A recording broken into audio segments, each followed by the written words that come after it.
ತುರನೂರು ಹೋಬಳಿ ವ್ಯಾಪ್ತಿಯ ಬೆಳಗಟ್ಟ ಗ್ರಾಮ ಪಂಚಾಯಿತಿಯ ಹಾಯ್ಕಲ್ ಗ್ರಾಮದ ಸಮೀಪ ಇರುವ ವಡಾಲ್ ನಗರದಲ್ಲಿ ಅಪರೂಪದ ಘಟನೆ ನಡೆದಿದೆ.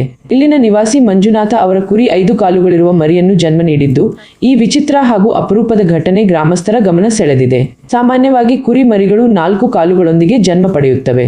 ಆದರೆ 5 ಕಾಲುಗಳಿರುವ ಮರಿ ಜನ್ಮ ಪಡೆದಿರುವುದು ಅಚ್ಚರಿ ಮೂಡಿಸಿದ್ದು, ಸುದ್ದಿ ತಿಳಿಯುತ್ತಿದ್ದಂತೆ ಸುತ್ತಮುತ್ತಲ ಗ್ರಾಮಗಳಿಂದಲೂ ಜನರು ವಡಾಲ್ ನಗರಕ್ಕೆ ಆಗಮಿಸಿ ಮರಿಯನ್ನು ವೀಕ್ಷಿಸುತ್ತಿದ್ದಾರೆ. ಈ ಕುರಿ ಮರಿಯ ಆರೋಗ್ಯ ಸ್ಥಿತಿ ಸ್ಥಿರವಾಗಿದ್ದು, ತಾಯಿ ಕುರಿಯು ಸುಸ್ಥಿತಿಯಲ್ಲಿದೆ ಎಂದು ಮಂಜುನಾಥ ತಿಳಿಸಿದ್ದಾರೆ.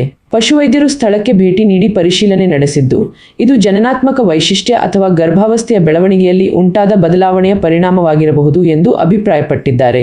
ಗ್ರಾಮೀಣ ಪ್ರದೇಶದಲ್ಲಿ ಅಪರೂಪವಾಗಿ ಕಾಣಿಸುವ ಇಂತಹ ಘಟನೆ ಸ್ಥಳೀಯರಲ್ಲಿ ಕುತೂಹಲದ ಜೊತೆಗೆ ಚರ್ಚೆಗೆ ಕಾರಣವಾಗಿದ್ದು, ಜನಧ್ವನಿ ನ್ಯೂಸ್ ಈ ವಿಶೇಷ ಘಟನೆಯನ್ನು ನಿಮ್ಮ ಮುಂದಿಟ್ಟಿದೆ.